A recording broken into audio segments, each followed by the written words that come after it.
Welcome back to Movie Recapped. Today I will show you a crime, thriller film from 2013, titled Runner Runner. Spoilers ahead. Watch out and take care. The story begins at Princeton University, where student Richie first tells us he is the guy to see when it comes to gambling. Richie is at the library when one of his teachers approaches him. He gambled more than he should have and lost, so he asks Richie for help. But Richie can't, he's only a referral. He shares his story then. He used to work on Wall Street until the firm that employed him blew up and he lost everything.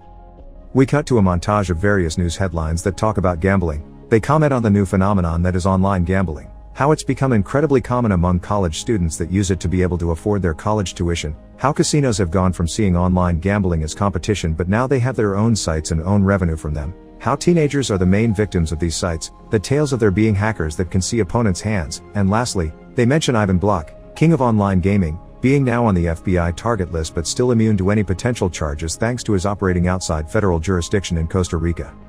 Back with Richie, he returns to his dorms to find an urgent email from the dean, asking him to come to his office for an important talk about his future in Princeton. Moments later, we find him in the middle of that meeting with the dean and a fellow student Richie referred to the gambling site in the past. It was this young man that told on him when his father found the gambling expenses on his credit card, which Richie doesn't appreciate. Now the dean is scolding him for promoting gambling on campus instead of working on his master on finances. He reminds Richie gambling and bookkeeping are forbidden on campus, and if Richie continues with this little business of his, he'll be forbidden on campus as well. The dean dismisses the other student then, and Richie tries to defend himself saying he didn't do anything wrong, he hasn't stolen from anyone, he's just an employee for a website. He needs this money to pay for his tuition since he's not eligible for financial aid because of his old job. This isn't good enough for the dean to get off his case, but because professors have talked highly of Richie and his grades are pretty good, he is given one last chance. He must close shop or say goodbye to Princeton. Richie returns to his room, where he realizes he only has one choice. He must gamble all his remaining money to get the amount he needs to pay his debts. He starts playing poker online for a good amount of hours while his friends cheer him on, including Craig. The beginning is good. Richie knows all the tactics and statistics, and he's playing on more than one table at the same time. But little by little, his friends leave his side and so does his luck. There's a particular player that is sweeping the floor with him. That person is amazingly good, so good that it's unrealistic. It feels like this person knew Richie's hand at all times, and it makes him feel like he got stabbed in the eye. Frustrated as he can be, he goes to one of his friends in IT to ask for his opinion. His friend confirms what Richie has been suspecting, that strange player had cheated. He needs to do something about it, so he decides to visit his dad, Harry, who has gambled since young and has an addiction problem. They haven't seen each other in years, so Richie's visit comes as a big surprise. Harry thinks Richie is there to play, but he's wrong. What his son wants is to know if Harry has any contacts in Costa Rica that could get him close to Ivan Block. But Harry knows nothing. Days later, we see Richie leave the dorms with his bags, intending to go to Costa Rica to find Block. Craig tries to stop him by mentioning how much of a crazy idea that is. Richie, sounding rather naive, says it's about integrity in the business. Craig says an important guy like Block isn't just going to receive Richie and give him his money back, but Richie doesn't listen. This is his last chance. Hours later, Richie arrives Costa Rica, where a gaming convention is being hosted. Outside the airport, he meets two fellow referrals, Pet and Andrew Cronin. Neither of them knows how to reach Block. Meanwhile, at a sauna house, Block is chatting with two politicians, who accuse him of being homesick.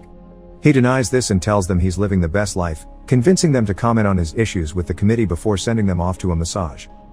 Richie takes a taxi at the airport that drops him at the very humble hotel he's staying at. In the balcony of his room, he bleaches and inks some special papers, obviously with a plan in mind. Hours later, he shows up at the gaming expo, where he overhears a man asking a beautiful woman, Rebecca Shaffron, about Block since she's his business partner. The man isn't successful, but that doesn't Richie from trying to. He manages to impress her enough to get an invitation to the company's party. The following night, during the party, Richie approaches one of the security cameras and takes out his bleached sheets of paper. They look empty at first, but when he applies UV light to them, a message appears that says he has proof that was cheated out of his money on Block's website. Security picks him up and takes him to Block. Rebecca is there too. Richie explains his problem and tells him about his proof, the results from the software his friend at IT ran. He also tells Block that instead of going to the news or the internet, he's come directly to Block. Block takes the report and tells him he appreciates the gesture before simply dismissing him. The next morning, the same security guys pick up Richie and take him to Block's fancy boat. Block explains that it was some of his programmers that cheated and were fired. The money has been returned to Richie's account, but Block doesn't want Richie to leave yet. He's impressed by his guts, honesty and intelligence and wants him to work for him, promising good money. Richie accepts. We see a montage of Richie's new life next. He's doing extremely well in this new job, taking over a head position and even being able to bring his friends Pet and Andrew to work with him. He's got everything he wants, except for one thing, Rebecca. Soon we learn Block isn't as honest as he looks. He pays a visit to Costa Rica gaming director Herrera, whom he's been consistently bribing to keep other politicians off his back. Herrera asks for more money, explaining how the situation in the government is tense. They don't like the kind of people these gringos and their gambling bring to their country. Block is very angry by this, and leaves without really agreeing to pay the rise. Later that night, everyone is at yet another party. Richie approaches a dice table to help with a vexed player. He takes over the dealer with Rebecca's support and manages to make the guy lose and leave. Rebecca and Richie move to the bar then, where she tells him she's very impressed by him but also that it's her job to be close to him. It's only professional courtesy. Richie doesn't believe her.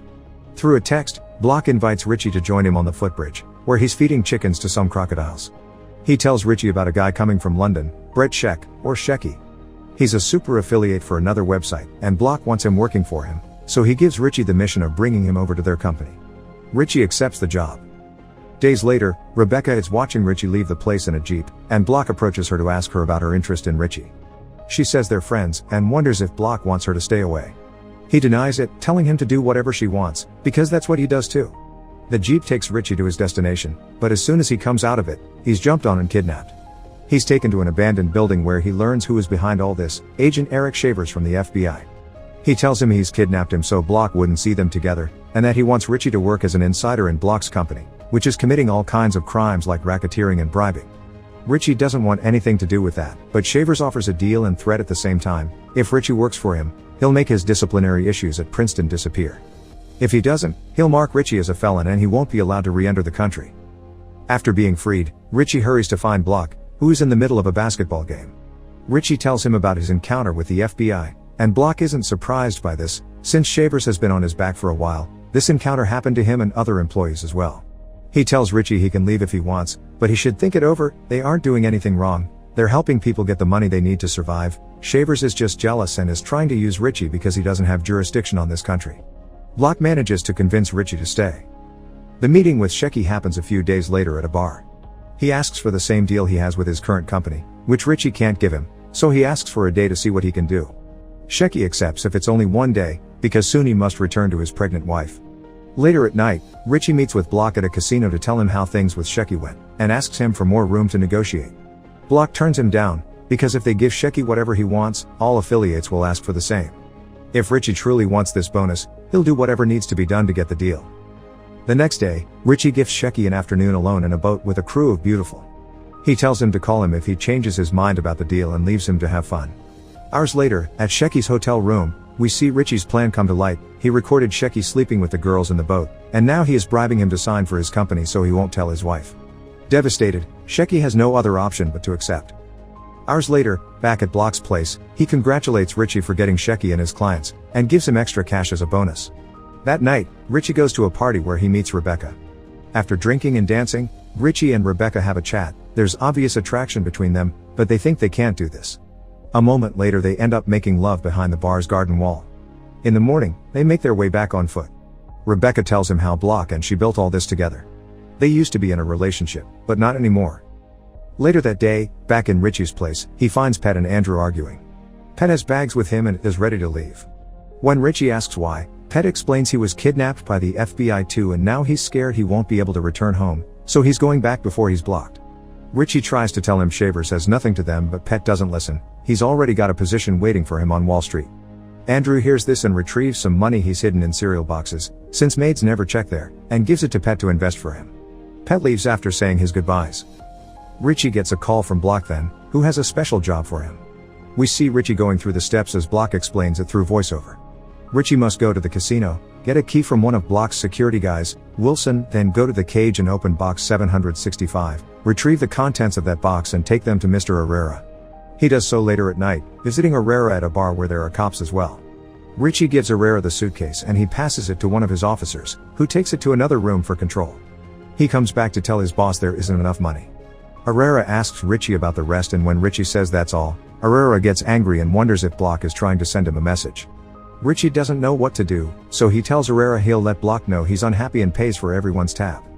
Herrera pretends to be satisfied by this and sends Richie off, but he's jumped on by Herrera's people as soon as he makes it outside. After they finish, Herrera says he's sending a message to Block 2. He rushes back to Block's place, where Richie confronts him, angrily accusing him of sending him to be beaten.